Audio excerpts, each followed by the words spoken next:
नमस्कार, मी लतिका। आज मी तुम्हाला सोड्याची सुक्की भाजी बनवून दाखवणार आहे। त्यासाठी बघा 250 ग्रॅम सोडे घेतलेले आहेत। अशा पद्धतीचे सोडे आहेत। सोड्यांची पण रेसिपी बघा मी टाकलेली आहे की कसे सोडे घ्यायचे, कसे ओळखायचे, त्याची लिंक मी ह्या रेसिपी खाली देते। आता ह्याच्यामध्ये बघा एक कडक गरम पाणी केलेलं आहे मी, हे आपण यात टाकून घेऊया। बघा कसं घाण पाणी निघतं मिठाचं, आणि 2 ते 3 पाण्याने स्वच्छ धुवून घ्यायचं। कढई गरम करत ठेवली, त्यामध्ये तेल टाकून घेऊया।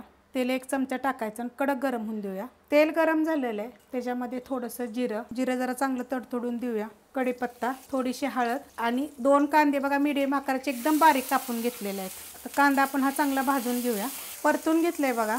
आता ह्याच्यामध्ये 1 चमचा बघा लसूण आणि आलं असं कुटून घेतलेलं आहे, म्हणजे 10 ते 12 लसणाच्या पाकळ्या आहेत आणि अर्धा इंच आलं आहे। ही पण आपण 1 मिनिटभर परतून घेऊया। परतून घेतलंय बघा। तर अशा पद्धतीनं कांदा, लसूण, आलं असं चांगलं भाजून घ्यायचं बघा अशा पद्धतीत। आता ह्याच्यामध्ये 1 मोठ्या आकाराचं टमाटर बघा एकदम बारीक कापून घेतलेलं आहे। बारीक कापल्यामुळे काय होतं, कालवण मिळून येतं चांगलं। कांदा, टमाटर जरा जास्त मसाले वगैरे पण लागत नाहीत। आता हे पण आपण मिनिटभर परतून घेऊया।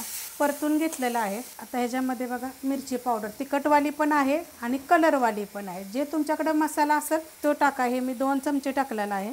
आणि चवीनुसार मीठ जरा कमी टाकायचं, कारण की सोड्यांना पण मीठ असतं। आपण जरी धुतलं ना तरी पण थोडं तरी मीठ त्याला असतंच। आता ह्याच्यामध्ये गरम मसाला पावडर, ह्याचे पण मी रेसिपी अपलोड केलेली आहे, अर्धा चमचा टाकलेला आहे। आता हे थोडंसं परतून घेऊया। सोडे बघा मी स्वच्छ धुवून घेतलेले, आपण गरम पाण्याने घातले होते, त्यानंतर बघा मी धुवून घेतलेलं असं सफेद पाणी निघस्तोवर चांगले चोळून धुवायचे। काय घाण वगैरे असेल तर मग निघून जाते। परतून झालेला आहे बघा हा मसाला अशा पद्धतीत झालेला आहे। आता ह्याच्यामध्ये आपण हे सोडे जे धुतले होते ना ते टाकून घेऊया। असे पिळायचे आणि टाकायचे। तुम्हाला जर वाटलं ना तर तुम्ही तेलात पण परतू शकता बरं का।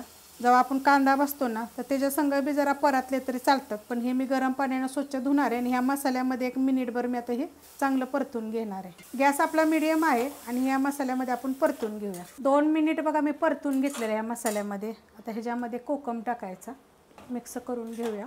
कोकम थोडा पाण्यात भिजवून जरी टाकला तरी चालेल आणि असा बी टाकला तरी पण चालतो। ह्याच्यामध्ये मी कोमट पाणी ओतणार आहे, कारण आपल्याला जेवढं शिजवायचं आहे ना तेवढं पाणी टाकायचं।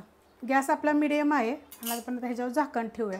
15 मिनिटासाठी बघा झाकण ठेवूया। बारीक गॅसवर बघा झाकून ठेवलं होतं, झाकण काढूया। बघा ते सोड्याची सुक्की भाजी झालेली आहे। ही एकदम इतकं थोडंसं पाणी आहे, एवढं पाणी तरी पाहिजे सुक्या भाजीला। जर एकदम जर सुक्की पाहिजे असली तर ही आटवायचं, पण ही जर भाजी आता खाली उतरून ठेवली, थंड झालं तर पूर्णपणे पाणी बघा हे सुक्क होईल। आता ह्याच्यामध्ये थोडीशी कोथिंबीर टाकून घेऊया आणि मिक्स करून घेऊया। तर अशा पद्धतीनं बघा सोड्याची सुक्की भाजी बनवा, 1 नंबर चवीला लागतं। मला खूप साऱ्या कमेंट आलेल्या सोड्याची सुक्की भाजी बनवून दाखवा। तर अशा पद्धतीने बनवा। रेसिपी आवडली की लाईक करा, सबस्क्राईब करा, कमेंट करा आणि शेअर बी करा।